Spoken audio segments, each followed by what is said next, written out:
ചെമ്പനിപ്പ് സീരിയലിന്റെ നാളത്തെ episode review വിശേഷങ്ങളിലേക്ക് എല്ലാവർക്കും സ്വാഗതം. കൊട്ടേഷനായിട്ട് 1,20,000 രൂപയാണ് പറഞ്ഞിട്ടുണ്ടായിരുന്നത്. രേവതിക്ക് കൊട്ടേഷൻ കിട്ടരുതെന്നുള്ള ഒറ്റ ഉദ്ദേശത്തോട് കൂടിയിട്ടാണ് അവർക്ക് 60,000 രൂപയ്ക്ക് ആ ഡെക്കറേഷൻസ് ഹേമ ചെയ്തു കൊടുക്കുക എന്നുള്ള കാര്യം പറയുന്നത്. ഇത് കേട്ട ആ ഫാമിലിയിലുള്ള ആൾക്കാരാണെങ്കിൽ ഇതെന്താ രേവതി, നീ പറഞ്ഞതിന്റെ പകുതി വിലക്കാണല്ലോ അവർ ചെയ്തു തരാന്ന് പറയുന്നത്. അയ്യോ, അതിന്റെ എന്താന്നുള്ള കാര്യം എനിക്ക് മനസ്സിലാവുന്നില്ല. പൂവിന്റെ വിലയും എല്ലാം വെച്ച് നോക്കുന്ന സമയത്ത് ഏറ്റവും കുറഞ്ഞ കൊട്ടേഷനാണ് ഞാൻ നിങ്ങൾക്ക് തന്നിരിക്കുന്നത്. അതിലും കുറച്ചിട്ട് ഇവർക്ക് എങ്ങനെ ചെയ്തു തരാൻ വേണ്ടി പറ്റുമെന്നുള്ള കാര്യം എനിക്ക് അറിയില്ല എന്നും കൂടി രേവതി വ്യക്തമാക്കുന്നുണ്ട്. ഇവർക്ക് ഒരുപാട് നാളത്തെ അനുഭവം ഉണ്ട് ഈ ഫീൽഡിലുള്ള കാര്യമാണ് പറഞ്ഞു കേട്ടത്. എന്നാൽ ഇവര് പറഞ്ഞിരിക്കുന്ന ഈ ബഡ്ജറ്റ് കേട്ട് കഴിഞ്ഞു കഴിഞ്ഞാൽ ഇവർക്ക് ഈ ഫീൽഡിനകത്ത് അനുഭവം ഉണ്ടോ ഇല്ലയോ എന്നുള്ള കാര്യം എനിക്ക് അറിയില്ല. ഇത് കേട്ട ഹേമ ആകെ എന്തോ പോലെ ആവുന്നുണ്ട്. പക്ഷേ ചിരിച്ചുകൊണ്ട് ഹേമ, നീ എന്താ രേവതി ഇവരെ ഞാൻ പറ്റിക്കുന്നത് പോലെ സംസാരിക്കുന്നതെന്ന് ചോദിക്കുകയാണേ. ഞാൻ നിങ്ങളെ പറ്റിക്കാന്നല്ല പറഞ്ഞത്, പക്ഷേ ഈ വിലക്ക് നിങ്ങൾക്ക് ഇത് ചെയ്യാൻ വേണ്ടി പറ്റില്ല എന്നുള്ള കാര്യം ഞാൻ പറഞ്ഞത്. ഇവൾക്ക് ഈ ഫീൽഡിൽ എന്തോരം അനുഭവം ഉണ്ടെന്നുള്ള കാര്യമൊന്നും എനിക്കറിയില്ല. ഇവൾക്ക് 300 രൂപയ്ക്ക് കൊടുക്കുന്ന പൂവ് എനിക്ക് അവര് 200 രൂപയ്ക്ക് തരും. കാരണം ഞാൻ ഒരുപാട് വർഷങ്ങളായിട്ട് പൂ മേടിച്ചുകൊണ്ടിരിക്കുകയാണല്ലോ. ഇതുപോലെ തന്നെയാണ് എല്ലാ കാര്യത്തിനും എനിക്ക് കുറച്ചുകൂടി പൈസ കുറഞ്ഞു കിട്ടും. ഈ പെണ്ണ് ആദ്യമായിട്ടാണല്ലോ ഈ ഫീൽഡില്, അതുകൊണ്ടായിരിക്കും. അങ്ങനെയൊന്നുമില്ല, ഒരുപാട് നാളായിട്ട് പൂക്കച്ചവടം നടത്തുന്ന ആളാണ് ഞാന്. ഒരിക്കലും ഈ റേറ്റിന് ആർക്കും ചെയ്തു കൊടുക്കാൻ വേണ്ടി പറ്റില്ല. അത് ചെയ്യാൻ വേണ്ടി പറ്റുന്നതുകൊണ്ടാണല്ലോ രേവതി അങ്ങനെ ഒരു കൊട്ടേഷൻ അവർ തന്നിരിക്കുന്നത്. ഞങ്ങൾക്ക് കല്യാണ ചെലവൊക്കെ ഒരുപാടുണ്ട്. നീ ഞങ്ങൾക്ക് എന്തായാലും കുറഞ്ഞ രീതിയിൽ ചെയ്തു തരുമെന്ന് വിചാരിച്ചിട്ടാണ് നിന്നെ വിളിച്ചത്. റേറ്റിന് ഇവർ ചെയ്തു തരാന്നുള്ള കാര്യം പറഞ്ഞല്ലോ, അതുകൊണ്ട് അവർ തന്നെ ഈ ഡെക്കറേഷൻ ചെയ്തോട്ടെ എന്നുള്ള കാര്യം പറയുകയാണ്. ഇനി ചെറിയ എന്തെങ്കിലും ഓർഡേഴ്സ് ഒക്കെ വരുവാണെന്നുണ്ടെങ്കിൽ നിന്നെ വിളിക്കാന്നുള്ള കാര്യം കൂടി അവര് വ്യക്തമാക്കുന്നുണ്ട്. പക്ഷെ രേവതിക്കാണെങ്കിൽ ആകെ വിഷമാവുന്നുണ്ട്. ഹേമ രേവതിയെ നോക്കിയിട്ട് കളിയാക്കുന്ന രീതിയിൽ ചിരിക്കുന്നൊക്കെയുണ്ട്. കേട്ടില്ല രേവതി, അവര് പറഞ്ഞത് ഞാൻ തന്നെ ചെയ്താൽ മതി എന്നുള്ള കാര്യം. നീ ലാസ്റ്റ് ആയിട്ട് ചെയ്തിരിക്കുന്ന ഫംഗ്ഷന്റെ ഡെക്കറേഷൻ ഞാൻ കണ്ടിട്ടുണ്ടായിരുന്നു. ചെറിയ ഫംഗ്ഷൻ അല്ലേ, ഇനി കുറച്ച് നാളത്തേക്ക് 15,000 അങ്ങനെ ആ ഒരു റേറ്റിലുള്ള ഫംഗ്ഷനൊക്കെ ചെയ്തിട്ട് നീ ഒന്ന് ഫീൽഡിലേക്ക് ഇറങ്ങി വാ. അപ്പോഴല്ലേ നിനക്കും ഈ ഫീൽഡിൽ കുറച്ച് എക്സ്പീരിയൻസ് ഒക്കെ ഉണ്ടാവുള്ളൂ. അതിനൊന്നും ഹേമയ്ക്ക് മറുപടി ഒന്നും കൊടുക്കാൻ വേണ്ടി നിൽക്കുന്നില്ല കേട്ടോ രേവതിയെ വിളിച്ച് അവരുടെ അടുത്ത് പറയുന്നുണ്ട്, എന്നെ കൊണ്ട് എത്ര രൂപയ്ക്ക് ചെയ്തു തരാൻ വേണ്ടി പറ്റും എന്നുള്ള കാര്യമാണ് ഞാൻ പറഞ്ഞത്. നിങ്ങൾക്ക് ആരെ വെച്ച് ചെയ്യണമെന്ന് തോന്നുന്നു അവർ വെച്ച് തന്നെ ചെയ്തോളൂ. വേറെ എന്തെങ്കിലും പാർട്ടിയോ ഫംഗ്ഷനോ അങ്ങനെ എന്തെങ്കിലും ഉണ്ടെന്നുണ്ടെങ്കിൽ വിളിച്ചോളൂ എന്നുള്ള കാര്യം കൂടി പറഞ്ഞിട്ട് അവരടുത്ത് യാത്ര പറഞ്ഞ് പോകുന്നതിന് മുമ്പായിട്ട് ഹേമ ഒരു നോട്ടം നോക്കിയിട്ടാണ് കേട്ടോ രേവതി അവിടെ നിന്ന് ഇറങ്ങി പോകുന്നത്. രേവതി അങ്ങ് പോയി കഴിഞ്ഞതിന് ശേഷം ഡെക്കറേഷൻ അഡ്വാൻസ് ആയിട്ട് 20,000 രൂപ ഹേമയുടെ കയ്യിലേക്ക് കൊടുക്കുന്നുണ്ട്. അത് ഹേമ സന്തോഷത്തോടു കൂടി വാങ്ങുവാണ്. അങ്ങനെ അവര് പോയി കഴിഞ്ഞതിന് ശേഷം ഹേമയുടെ കൂടെയുള്ള പ്രേമൻ ചോദിക്കുന്നുണ്ട് കേട്ടോ, മാഡം സാധാരണയായിട്ട് 1,20,000 രൂപേന്റെ ഒക്കെ ബഡ്ജറ്റ് 2 ലക്ഷം രൂപയാണല്ലോ കൊട്ടേഷൻ കൊടുക്കാറ്. എന്നിട്ട് ഇപ്പൊ എന്താ പാതി വിലക്ക് കൊടുത്തത് എന്നുള്ള കാര്യം ചോദിക്കുമ്പോ, എടാ മണ്ട, ഇതില് എനിക്കൊരു ഉദ്ദേശം മാത്രമേ ഉള്ളൂ. അതിനെ കുറിച്ചൊക്കെ എനിക്കും അറിയാടാ. എനിക്ക് ഒരേ ഒരു ലക്ഷ്യം മാത്രമേ ഉള്ളൂ. എനിക്ക് ഈ ഓർഡർ കിട്ടിയില്ലെങ്കിലും അവൾക്കൊരിക്കലും ഈ ഓർഡർ കിട്ടാൻ വേണ്ടി പാടില്ല എന്ന്.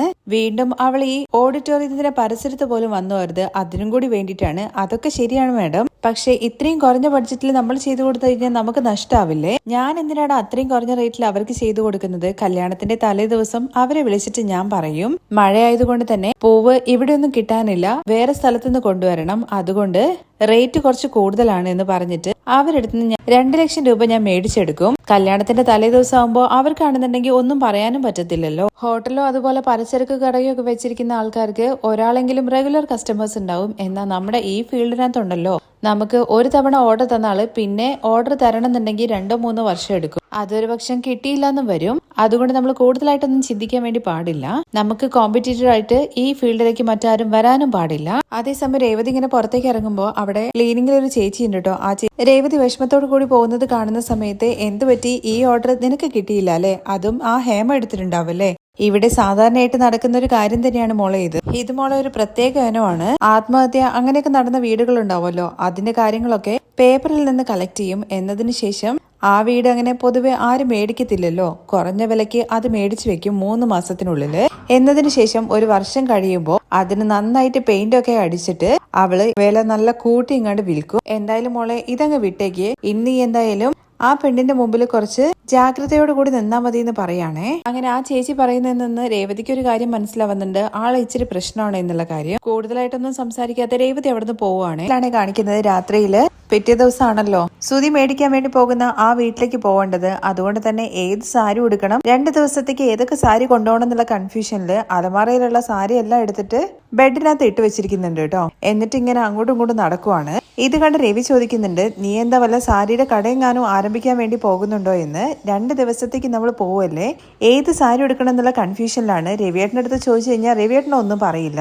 ഇത് നോക്ക് ചന്ദ്രേ, 2 സാരി എടുത്തിട്ട് കാണിച്ചു തരുവാണെന്നുണ്ടെങ്കിൽ അതിൽ ഏത് എടുക്കണം എന്നുള്ള കാര്യം ഞാൻ പറയും. പക്ഷെ ഇത് ഒരു ലോഡ് സാരി ഇങ്ങോട്ട് എടുത്തിട്ട് കഴിഞ്ഞാല് ഞാൻ അതിനകത്ത് എന്ത് പറയാനാണ്. രവിയേട്ട ഏതാണ് എടുത്തു കൊടുത്താൽ നന്നാവുക എന്നുള്ള കാര്യം അറിയില്ലല്ലോ, ഇതിൽ ഏത് എടുത്താലും രസം ഉണ്ടാവുക എന്നുള്ള കാര്യം അറിയില്ലല്ലോ. എല്ലാം നീ ഇഷ്ടപ്പെട്ട് വാങ്ങിയതല്ലേ ചന്ദ്രേ. അതൊക്കെ ശരി തന്നെയാണ്. ഏത് സാരി എടുത്തോണ്ട് പോകണം, ഏത് സാരി അവിടുന്ന് എടുക്കണം, ഏത് സാരി കൊണ്ടുപോകണം എന്നുള്ള കാര്യങ്ങളെ കുറിച്ചൊക്കെയാണ് ഞാൻ ചിന്തിച്ചുകൊണ്ടിരിക്കുന്നത്. ചന്ദ്രേ, നിനക്ക് ഇഷ്ടപ്പെട്ട ഏതെങ്കിലും ഒന്ന് എടുത്തു കൊടുക്ക്.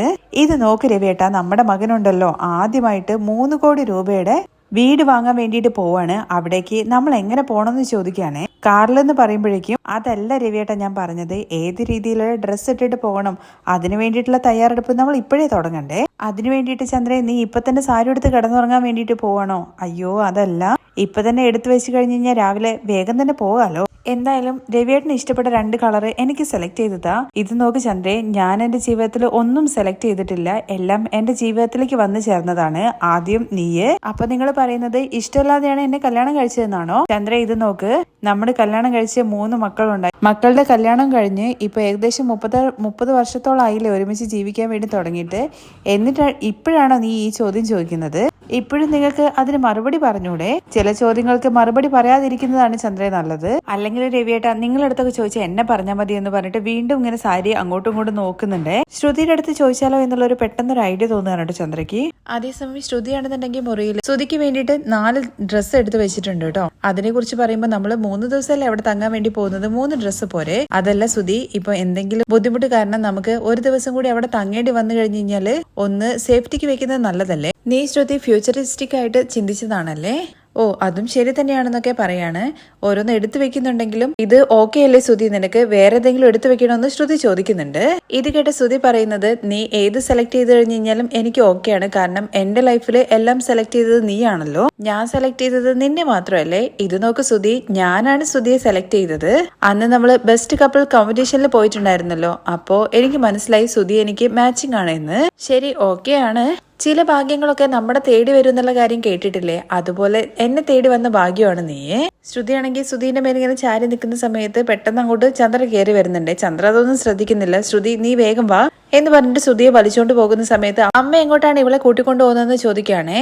എനിക്ക് ഏത് സാരിയാണ് നാളെ എടുക്കേണ്ടതെന്നുള്ള കാര്യം ശ്രുതി സെലക്ട് ചെയ്തിരണം, നീ വാ ശ്രുതി എന്ന് പറഞ്ഞിട്ട് ശ്രുതിയും കൂട്ടിയിട്ട് ചന്ദ്ര അങ്ങ് പോവുകയാണേ. മുറിയിലെത്തി ശ്രുതിയാണെന്നുണ്ടെങ്കിൽ ആന്റി എന്തിനാണ് ഇത്രയും സാരി ഇവിടെ ഇട്ടിരിക്കുന്നതെന്ന് ചോദിക്കുകയാണേ. ഞാൻ ഏത് സാരിയാണ് എടുക്കേണ്ടത്, ഏത് സാരിയെ കൊണ്ടുപോകേണ്ടതെന്നുള്ള കാര്യമൊന്നും എനിക്ക് മനസ്സിലാവുന്നില്ല, നീ തന്നെ ശ്രുതി സെലക്ട് ചെയ്തതാ എന്ന് പറയുന്നുണ്ട്. ശ്രുതിയെ കൂട്ടിക്കൊണ്ടുവന്നതുകൊണ്ട് തന്നെ ചന്ദ്രയുടെ അടുത്ത് ചോദിക്കുന്നുണ്ട്, നീ എന്തിനാ അവളുടെ ഉറക്കം കെടുത്തുന്നതെന്ന്. രവിയേട്ട നിങ്ങളൊന്ന് ചുമ്മാതിരിക്കുക, ശ്രുതി എനിക്ക് വേണ്ടിയിട്ട് സാരി സെലക്ട് ചെയ്തിരുന്നു ചന്ദ്ര. അങ്ങനെ ശ്രുതി സെലക്ട് ചെയ്ത് കൊടുക്കുന്നത് ഒരു ഓറഞ്ച് പോലത്തെ കളറാണേ. ആന്റിയുടെ ഫേവറേറ്റ് കളർ അല്ലേ, ഇത് ആന്റിക്ക് സ്യൂട്ട് ആവുമെന്ന് പറയണേ. ഇത് തന്നെയാണ് ശ്രുതി ഞാനും സെലക്ട് ചെയ്യണമെന്ന് വിചാരിച്ചത്, ഞാൻ എന്താണോ ആഗ്രഹിച്ചത് അത് തന്നെ നീ സെലക്ട് ചെയ്ത് തന്നു.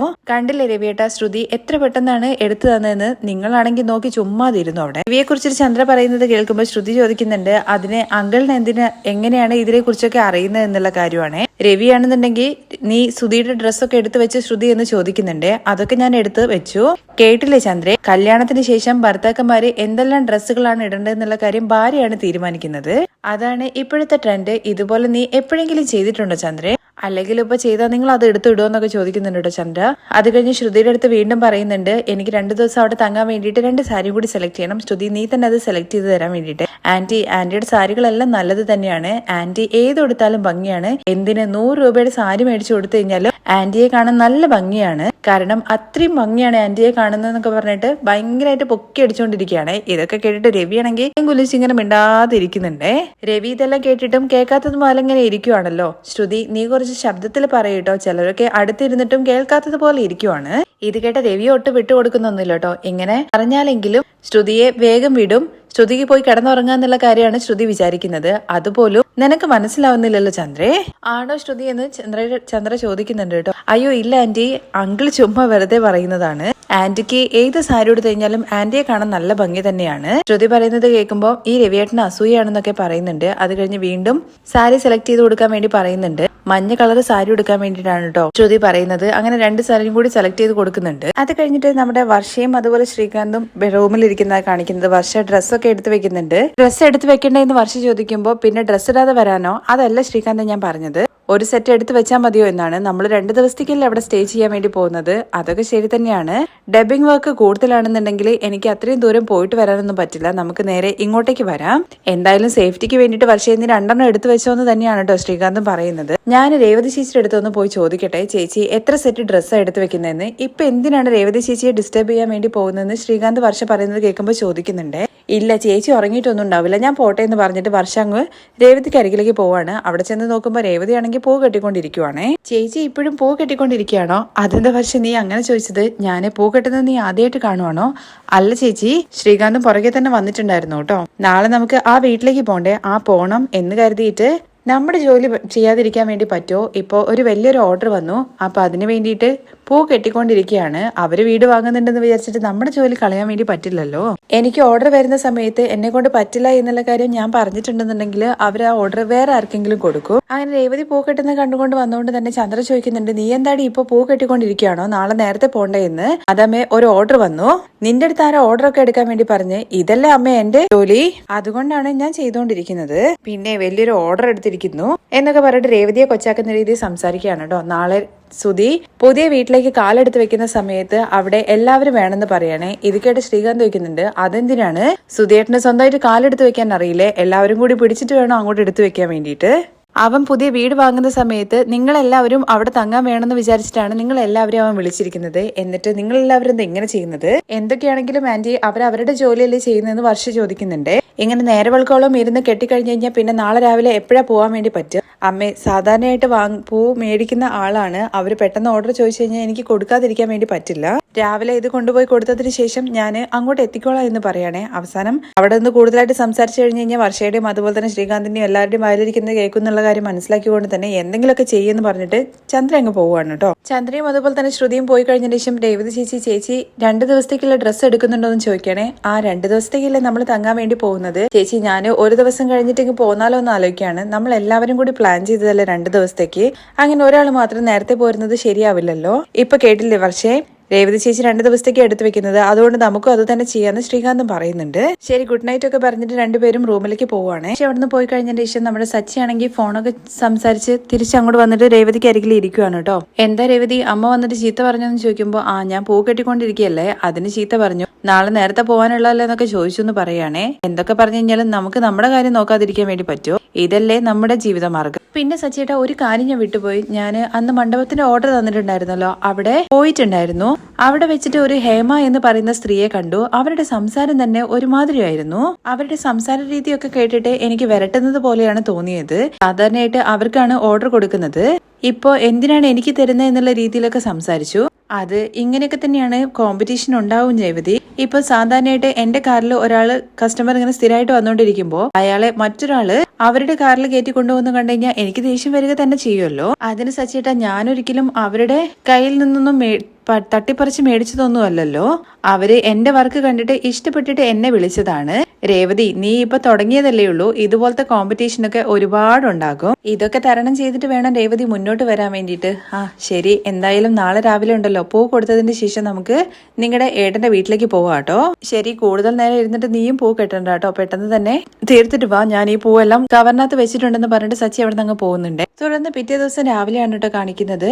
സച്ചിൻ രേവതി ഒഴികെ ബാക്കി എല്ലാവരും കൂടി ചേർന്നിട്ട് സുധിയുടെ കാറിനകത്താണ് ആ പുതിയ വീട്ടിൽ പോയിട്ട് ഇറങ്ങുന്നത്. ഇറങ്ങിയ ഉടനെ തന്നെ ആ വീട് കണ്ടിട്ട് ചന്ദ്രയ്ക്കാണെന്നുണ്ടെങ്കിൽ ഭയങ്കരമായിട്ട് അത്ഭുതം പോലെ തോന്നുവാണേ. ചുറ്റിക്കറി ഇങ്ങനെ നോക്കിയിട്ട്, സുധി ഇത് നോക്കടാ എന്ന് പറയുമ്പോ, അമ്മേ ഇതാണ് ഞാന് വാങ്ങാൻ വേണ്ടിട്ട് പോകുന്ന വീട്. ഇതാണോ സുധി നീ വാങ്ങാൻ വേണ്ടി പോകുന്നത്? ഈ ഇടം ഉണ്ടല്ലോ സൂപ്പറാണ്, മനസ്സിന് തന്നെ നല്ലൊരു സമാധാനം തോന്നുന്ന വീട്. അതെ അമ്മേ, ഒരു പാരഡൈസ് പോലെ ഇല്ലേ എന്നുള്ള കാര്യം ചോദിക്കുകയാണേ. എന്താ നീ പറഞ്ഞത്? അമ്മേ, ഒരു സ്വർഗം പോലെയില്ലേ? ചന്ദ്രയുടെ ആ ഒരു ആക്ടിങ്ങും അതുപോലെ സംസാരമൊക്കെ കേട്ടിട്ട് വർഷയാണെങ്കിൽ ശ്രീകാന്തിന്റെ അടുത്ത് ചോദിക്കുന്നുണ്ട് കേട്ടോ, നമ്മള് പുതിയ വീട്ടിലേക്കല്ലേ വന്നത്, അല്ലാതെ എന്തൊക്കെ വന്നത് പോലെയാണല്ലോ സംസാരിക്കുന്നത് ചോദിക്കുമ്പോൾ, വർഷ നീ ഒന്ന് ചുമ്മാതിരിക്കുക എന്ന് പറഞ്ഞിട്ട് വർഷയുടെ വായടപ്പിക്കുകയാണ് കേട്ടോ ശ്രീകാന്ത്. അതിനിടയ്ക്ക് ഒന്ന് ആളാവാൻ വേണ്ടിയിട്ട് ശ്രുതി അങ്കിളിന്റെ അടുത്ത് ചോദിക്കുന്നുണ്ട് കേട്ടോ, അങ്കിൾ എങ്ങനെയുണ്ട് വീട് എന്ന്. പുറത്തുനിന്ന് കാണാൻ കുഴപ്പമില്ല, ഇനിയിപ്പോ ഉള്ളിലേക്ക് കയറി നോക്കണം എന്നാണ് രവി മറുപടി കൊടുക്കുന്നത്. ഇത് നോക്ക് രവിയേട്ടാ, ഇവിടുന്ന് പുറത്തുനിന്ന് കാണാൻ തന്നെ എന്തൊരു ഭംഗിയാണല്ലേ. അല്ലെങ്കിലും സുധി ഭയങ്കര ഭാഗ്യമുള്ളവനാണ്. അവന് ജീവിതത്തിൽ എല്ലാം നല്ലത് മാത്രമേ നടക്കുള്ളൂ എന്നൊക്കെ പറഞ്ഞിട്ട് ഭയങ്കരമായിട്ട് സുധിയെ പൊക്കിയടിച്ചുകൊണ്ടിരിക്കുകയാണ് കേട്ടോ ചന്ദ്ര. അമ്മേ വാ നമുക്ക് ഉള്ളിലേക്ക് കയറാം എന്ന് പറഞ്ഞിട്ട് സുധി അമ്മയും കൂട്ടിയിട്ട് പോകുമ്പോഴേക്കും രവിയുടെ അടുത്ത് ബാഗൊക്കെ എടുത്ത് വരാൻ വേണ്ടി പറയുന്നുണ്ട്. സുധിയും അതുപോലെ ശ്രുതിയും ചന്ദ്രയാണ് ആദ്യം അങ്ങ് ഉള്ളിലേക്ക് കയറുന്നത്. ബാക്കിയുള്ളവര് ബാഗൊക്കെ എടുത്ത് ഇങ്ങനെ കയറി വരുമ്പോഴേക്കും ഓണേഴ്സ് പുറത്തേക്ക് വരുന്നുണ്ട് കേട്ടോ. സുധി ഉള്ളിലേക്ക് കയറി നോക്കുമ്പോഴേക്കും ആനന്ദും അവിടെ നിപ്പുണ്ട്. ബ്രോ നീ നേരത്തെ എത്തിയോ? ഞാൻ വിചാരിച്ചു ഇവിടെ എത്തിയതിന് ശേഷം നിന്നെ വിളിക്കുക എന്നുള്ള കാര്യം. വിശ്വനാഥനും ഫാമിലിയും കൂടി ചേർന്നിട്ടാണ് കേട്ടോ അവര് വാം വെൽക്കം ഒക്കെ ചെയ്യുന്നത്. ഉള്ളിലേക്ക് കയറി വരും എന്ന് പറഞ്ഞിട്ട് എല്ലാവരുടെ അടുത്തും ഉള്ളിലേക്ക് വരാൻ വേണ്ടി ആവശ്യപ്പെടുവാണ്. ഉള്ളിലേക്ക് എത്തിയ ചന്ദ്രയാണെന്നുണ്ടെങ്കിൽ ആ വീട് കണ്ടിട്ട് ഭയങ്കരമായിട്ട് സർപ്രൈസ്ഡ് ആയ പോലെയാണ് കേട്ടോ നോക്കുന്നത്. ചന്ദ്രയുടെ ആ കളിയൊക്കെ കാണുമ്പോഴേക്ക് തന്നെ ഈ കള്ളന്മാരാണല്ലോ അവർക്ക് വേഗം ചന്ദ്രയുടെ ആറ്റിറ്റ്യൂഡ് എന്താന്നുള്ള കാര്യം മനസ്സിലാവുന്നുണ്ട് കേട്ടോ. ഇതെന്താ ഈ വീട് ഇത്രയും വലുതാണല്ലോ എന്നൊക്കെ പറഞ്ഞിട്ട് ഇങ്ങനെ ചുറ്റി നോക്കുവാണ് കേട്ടോ ചന്ദ്ര. എടാ സുധി, ഈ വീട് കണ്ടു കഴിഞ്ഞ് കഴിഞ്ഞാൽ വലിയൊരു ഹോട്ടൽ പോലെയുണ്ട്. ആന്റി ഇങ്ങനെ തന്നെയാണ് ഈ വീട് ഉണ്ടാവുക എന്നുള്ള കാര്യം ശ്രുതിയും പറയാണേ. അത് കഴിഞ്ഞ് സുധി ഓരോരുത്തരെയായിട്ട് പരിചയപ്പെടുത്തി കൊടുക്കുന്നുണ്ട്. ഈ വീടിന്റെ ഓണർ ആണെന്ന് പറഞ്ഞിട്ട് വിശ്വനാഥനെയും അവർക്ക് പരിചയപ്പെടുത്തി കൊടുക്കുവാണ്. കിട്ടിയ അവസരമല്ലേ. വിശ്വനാഥനാണെന്നുണ്ടെങ്കിൽ ഒട്ടും താഴ്ത്തി കൊടുക്കുന്നില്ല കേട്ടോ. സുധിയുടെ അടുത്ത് പറയുന്നുണ്ട്, സുധി ഞാൻ വിചാരിച്ചു നിങ്ങൾ ഇത്ര യങ് ഏജില് എങ്ങനെയാണ് ഇത്രയും വലിയൊരു അച്ചീവ്മെന്റ് ഒക്കെ നേടിയ എന്നുള്ള കാര്യം. ഇപ്പൊ നിങ്ങളുടെ അമ്മയുടെ മുഖം കണ്ടപ്പോഴാണ് എനിക്ക് കാര്യങ്ങളെല്ലാം മനസ്സിലായത്. ഇവരുടെ മുഖം കണ്ടു കഴിഞ്ഞു കഴിഞ്ഞാൽ തന്നെ ഒരു ലക്ഷ്മി കടാക്ഷമുള്ളത് പോലെയുണ്ട്. തന്റെ മുഖത്തെ കുറിച്ച് പറഞ്ഞത് കേൾക്കുമ്പോഴേക്കും ചന്ദ്രയാണെന്നുണ്ടെങ്കിൽ മുകളില് റൂഫിൽ തട്ടിയില്ല എന്ന് മാത്രമേ ഉള്ളൂ. അങ്ങനെ കൂടുതൽ സംസാരിച്ചുകൊണ്ട് നിന്ന് കഴിഞ്ഞ് കഴിഞ്ഞാൽ അവരുടെ പദ്ധതിയൊക്കെ പൊളിഞ്ഞാലോ എന്നുള്ള ടെൻഷൻ ഉള്ളതുകൊണ്ട് തന്നെ വിശ്വനാഥന്റെ ഭാര്യ പറയുന്നുണ്ട്, നമുക്ക് നല്ല നേരം കഴിയുന്നതിന് മുമ്പ് തന്നെ ചാവി കൊടുക്കാം. 10 മണിക്ക് മുമ്പാണല്ലോ രാഹുകാലം തുടങ്ങാൻ വേണ്ടിട്ട് പോകുന്നത്.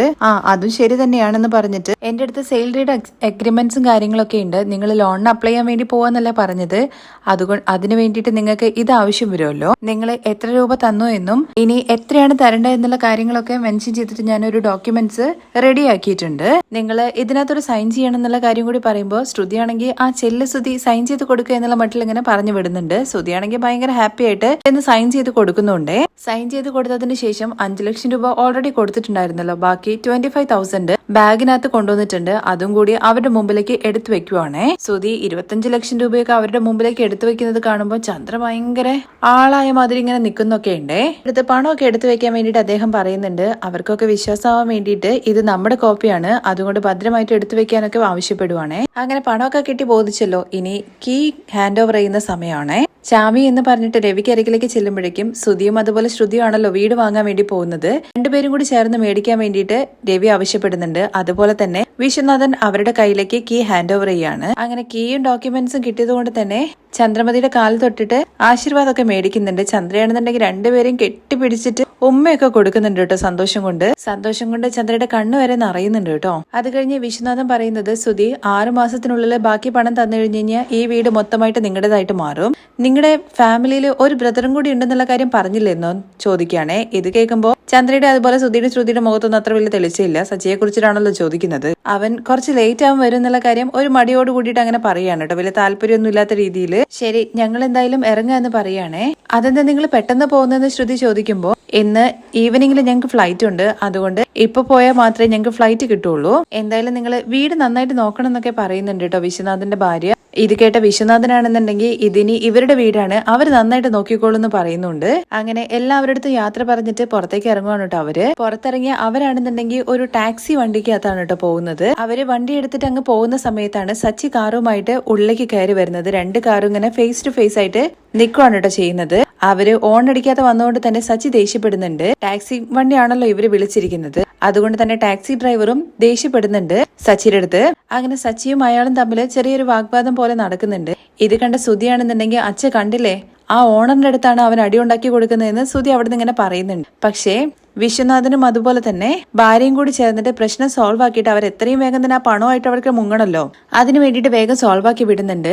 വിശ്വനാഥൻ പോകുന്നതിന് മുമ്പായിട്ട് ആ ഡ്രൈവർ അടുത്ത് ചോദിക്കുന്നുണ്ട് കേട്ടോ, നീ എന്തിനാ ഈ ആവശ്യമില്ലാത്ത പ്രശ്നങ്ങൾ ഉണ്ടാക്കാൻ വേണ്ടി നിൽക്കുന്നതെന്ന്. അങ്ങനെ ഉടനെ തന്നെ ആ വണ്ടിയുമായിട്ട് അവരങ്ങ് പോവുകയാണ്. തുടർന്ന് സച്ചിൻ രേവതിയും കൂടി ആ വീടിന്റെ മുന്നിലേക്ക് പോയിട്ട് പാർക്ക് ചെയ്യുന്നുണ്ട്. സച്ചിൻ രേവതി ഇറങ്ങി ഉടനെ തന്നെ ശ്രുതി ചോദിക്കുന്നുണ്ട്, എടാ നീ എന്തിനാണ് അവരെ എന്തിനാണ് ചീത്ത വിളിച്ചോണ്ടിരിക്കുന്നതെന്ന് ചോദിക്കുവാണേ. എടാ അവനാണ് ഓപ്പോസിറ്റിൽ റോങ് ആയിട്ട് കയറി വന്നത്, അവൻ ഓൺ അടിച്ചിട്ടില്ല. എടാ അയാളാണ് ഈ വീടിന്റെ ഓണർ. എന്താ നീ പറഞ്ഞത്? ഓണറോ? അതും ഈ വീടിന്റെ? അതേടാ അവരുടെ കയ്യിൽ നിന്നാണ് ഈ വീട് മേടിച്ചതെന്ന് ശ്രുതി. ഇത് കേട്ടിട്ട് നമ്മുടെ സച്ചിക്ക് അത്ര ഇങ്ങനെ ഡൈജസ്റ്റ് ആവുന്നില്ല കേട്ടോ. എന്നതിന് ശേഷം സച്ചി ആ വീടൊന്ന് നോക്കുന്നുണ്ട്. ഇത്രയും വലിയ വീടിന്റെ ഓണർ എന്ന് പറയുന്നു. എന്നിട്ട് അവരെന്താണ് വാടക കാറിൽ പോയിക്കൊണ്ടിരിക്കുന്നത്. ഇത് കേട്ട ഉടനെ തന്നെ ശ്രുതി ചോദിക്കുന്നുണ്ട് കേട്ടോ, അവര് വാടക കാറില പോകുന്നുള്ള കാര്യം സച്ചി നിനക്ക് എങ്ങനെ അറിയുന്നത്? അതിന് യെല്ലോ ബോർഡല്ലായിരുന്നു ഉണ്ടായിരുന്നത്, ഇതുപോലെ അറിയില്ലെന്ന് ശ്രുതിയെ നാണം കെടുത്തുവാണ് കേട്ടോ സച്ചി. എന്നാൽ ശ്രുതിക്ക് അപ്പോഴും ഒരു ഡൗട്ട് ഒന്നും തോന്നില്ല. അവർ എയർപോർട്ടിലേക്കാണ് പോകുന്നത്, അതിനു വേണ്ടിയിട്ട് റെന്റ് കാർ ബുക്ക് ചെയ്തതായിരിക്കും, ഇതുപോലെ നിനക്ക് അറിയില്ലടാ. സച്ചി അത് വിട്ടേക്ക്. അപ്പോഴും സച്ചിക്കാണെന്നുണ്ടെങ്കിൽ മനസ്സിന് വല്ലാത്തൊരു ബുദ്ധിമുട്ട്. എന്താണ് നീ ആലോചിക്കുന്ന എന്നുള്ള കാര്യം ചോദിക്കുമ്പോ, അച്ഛാ എനിക്കെന്തോ ഒരു ഡൗട്ട് പോലെ അയാള് ഈ വീട് വിട്ടുകൊടുത്തിട്ട് പോകുന്നു, ഇവൻ പറ്റിക്കപ്പെടാൻ വേണ്ടി പോവാണെന്നുള്ള കാര്യം തോന്നുന്നത്. ഞാൻ ഇപ്പൊ തന്നെ അയാളെ പോയി പിടിച്ചിട്ട് എന്താണെന്നുള്ള കാര്യം ചോദിക്കാന്ന് പറഞ്ഞിട്ട് സച്ചി കാറെടുത്ത് പോവാൻ വേണ്ടി പോകുമ്പോഴേക്കും ശ്രുതി പിടിച്ചു വെക്കുന്നുണ്ട്. എടാ 5 കോടിയുടെ വീട് ഞാൻ 3 കോടിക്ക് വാങ്ങിയിരിക്കുകയാണ്, നീ വെറുതെ ഓരോ പ്രശ്നം ഉണ്ടാക്കിയിട്ട് അത് ഇല്ലാതാക്കരുത്. തുടർന്ന് ചന്ദ്രയും ശ്രുതിയെ സപ്പോർട്ട് ചെയ്യുന്ന രീതി പറയുന്നുണ്ട്. അയാളെ കണ്ടു കഴിഞ്ഞു കഴിഞ്ഞാല് പറ്റിക്കാനുള്ള ഒരാളാണെന്നുള്ള കാര്യം എങ്ങനെ തോന്നുന്നത്? അയാൾ പറഞ്ഞത് കേട്ടില്ല, എന്നെ കണ്ട ഉടനെ തന്നെ ലക്ഷ്മി കടാക്ഷം ഉള്ളത് പോലെയാണെന്ന്. ഇത് കേട്ട സച്ചിയാണെന്നുണ്ടെങ്കിൽ തലയ്ക്ക് കൈവയ്ക്കുവാണ് ചെയ്യുന്നത്. നീ ഇനിയിപ്പോ ഇന്ന് മുഴുവൻ ഇത് തന്നെയല്ലേ പറയുള്ളൂ, സച്ചി നീ ഇങ്ങോട്ട് വാടാ, നമുക്ക് വീട് പോയി നോക്കാം എന്ന് പറഞ്ഞിട്ട് സച്ചിയെ വിളിക്കുവാണേ. അങ്ങനെ എല്ലാവരും കൂടി ചേർന്നിട്ട് വീട് ഉള്ളിൽ നോക്കാൻ വേണ്ടിയിട്ട് പോകുന്നുണ്ട്. വർഷയെ രേവതിയെ വിളിക്കുന്നുണ്ട്. ചേച്ചി നമുക്ക് പുറത്തൊക്കെ ചുറ്റി കാണാം എന്ന് പറഞ്ഞുകൊണ്ട്. അപ്പോഴും സച്ചി കാർ നിർത്തിയിട്ട് വരാ എന്ന് പറഞ്ഞിട്ട് അവിടെ നിന്നിട്ട് ഇങ്ങനെ വീട് ഇങ്ങനെ നോക്കുവാണേ. സച്ചിക്ക് എന്തൊക്കെയോ സംശയങ്ങൾ തോന്നുകയാണ്. സച്ചി പറഞ്ഞത് ശരിയാണല്ലോ, 5 കോടിന്റെ വീടൊക്കെ ഉള്ള ആൾക്ക് റെന്റ് കാറിലൊക്കെ പോകേണ്ട വല്ല ആവശ്യമുണ്ടോ? അയാൾ എന്തായാലും കള്ളനാണെന്നുള്ള കാര്യം സച്ചിക്ക് ഏകദേശം കാര്യം മനസ്സിലായിട്ടുണ്ട്. പാവം ശ്രുതി പറ്റിക്കപ്പെടുക എന്നുള്ള കാര്യം അറിയുന്നതോട് കൂടിയിട്ട് ശ്രുതിയുടെ കാറ്റ് പോകുന്ന അവസ്ഥയാവുന്നുണ്ട് കേട്ടോ. ആ വീഡിയോ ഒക്കെ കാണാൻ താല്പര്യം ഉണ്ടെന്നുണ്ടെങ്കിൽ നെക്സ്റ്റ് എപ്പിസോഡിൽ കമന്റ് ചെയ്യണം. താങ്ക്